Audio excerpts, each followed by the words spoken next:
Pokok laporan pelapor 716 menimbang bahwa setelah Majelis Kehormatan memeriksa secara saksama laporan dan keterangan pelapor, keterangan dan pembelaan hukum terlapor, keterangan saksi dan bukti-bukti yang disampaikan, terdapat beberapa isu atau masalah dugaan pelanggaran kode etik dan pedoman perilaku hakim konstitusi oleh hakim terlapor yang dianggap relevan untuk dipertimbangkan sebagai berikut. 1. Menimbang bahwa terhadap dugaan adanya pembiaran yang kemudian menjadi tradisi yang dianggap dapat dibenarkan dalam mengadili perkara yang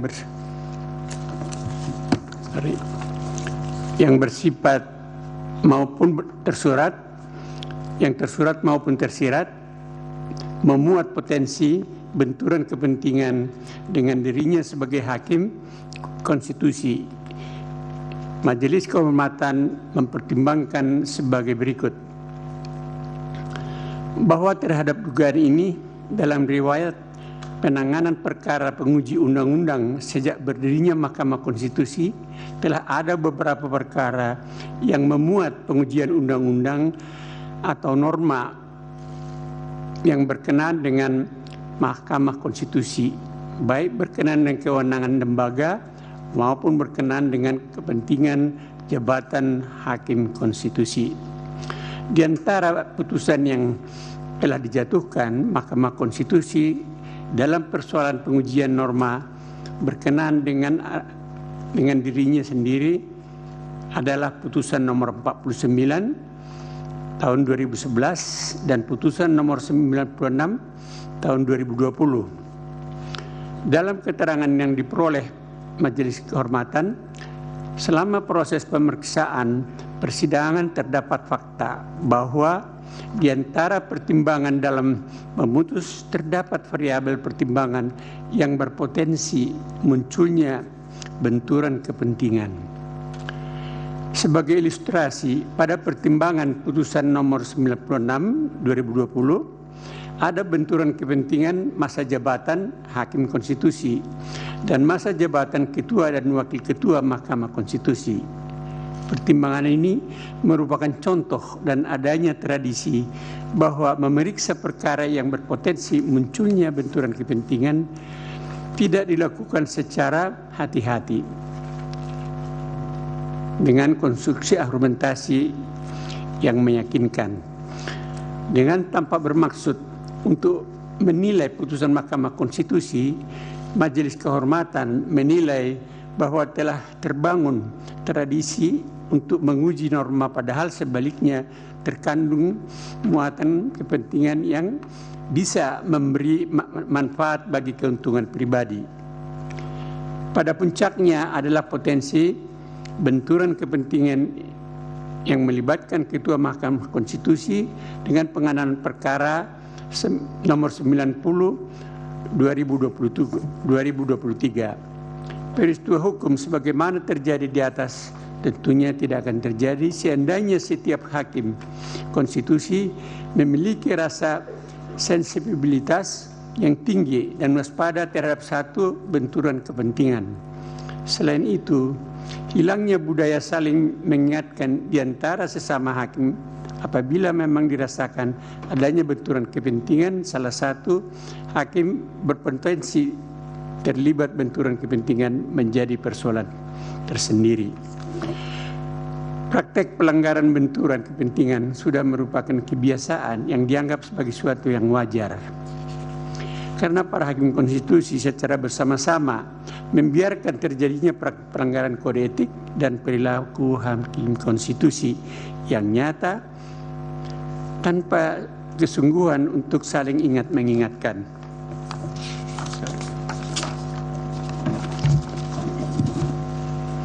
Serta hakim termasuk terhadap pimpinan karena budaya kerja yang awah pekeuh, sehingga prinsip kesetaraan antara hakim terabaikan dan praktek pelanggaran etika biasa terjadi.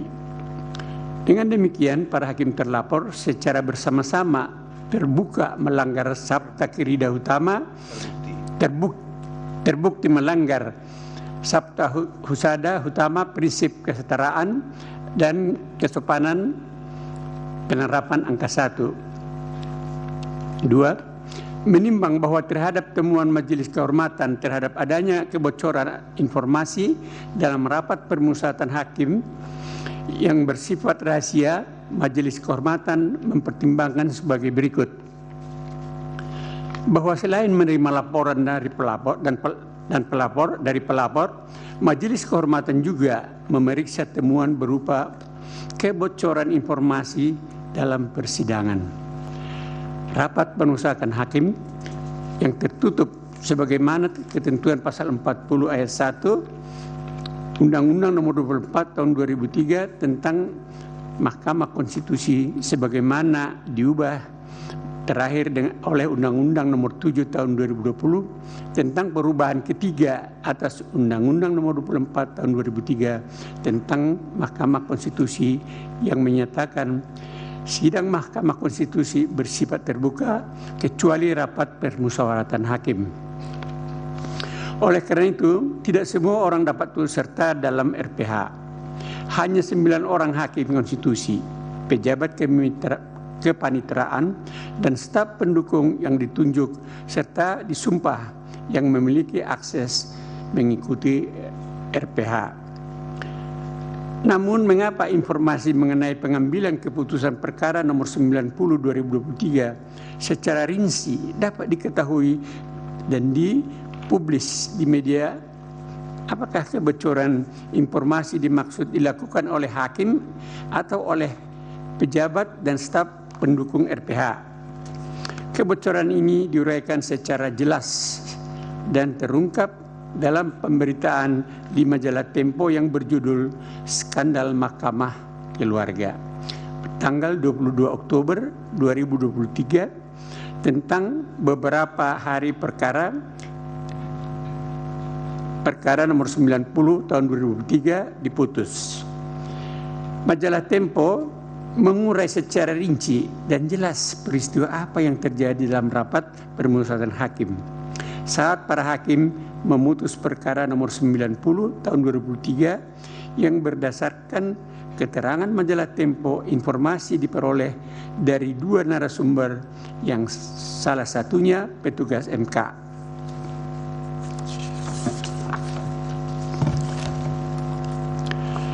Bahwa berdasarkan atas temuan di dalam majalah Tempo dimaksud Majelis Kehormatan kemudian melakukan penyelusuran dan pemeriksaan terhadap 9 hakim konstitusi untuk mengungkap bagaimana bisa informasi rahasia RPH bocor ke media. Dalam hal ini majalah Tempo. Dari hasil pemeriksaan tersebut, keseluruhan hakim konstitusi menjawab tidak mengetahui siapa oknum yang membocorkan informasi rahasia RPH. Ihwal dimaksud dalam proses penanganan dan pengambilan putusan perkara 90 tahun 2023. Sementara untuk meminta majalah Tempo memberikan kesaksian, tentunya akan terbentur pada Undang-Undang Kebebasan Pers yang mesti melindungi sumber informasinya. Oleh karena Majelis Kehormatan tidak dapat meneruskan dan membuktikan ihwal kebocoran rahasia RPH terkait dengan penanganan dan pemeriksaan perkara nomor 90 tahun 2023 dilakukan oleh siapa, untuk apa. Namun demikian, Majelis MK meyakini bahwa kebocoran informasi boleh jadi terjadi secara sengaja maupun tidak sengaja dilakukan oleh hakim konstitusi, meskipun tak cukup bukti untuk mengungkap kebocoran informasi pengambilan putusan dalam RPH dimaksud.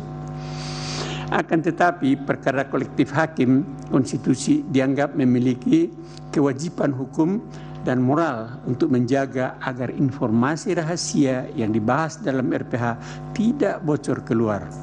Oleh karena itu, di dalam ketentuan Sabta Karsa Utama butir keempat terkait prinsip kepantasan dan kesopanan butir penerapan ke-9 menyatakan keterangan rahasia yang diperoleh hakim konstitusi dalam menjalankan tugasnya dilarang dipergunakan atau diungkapkan untuk tujuan lain yang tidak terkait dengan tugas mahkamah.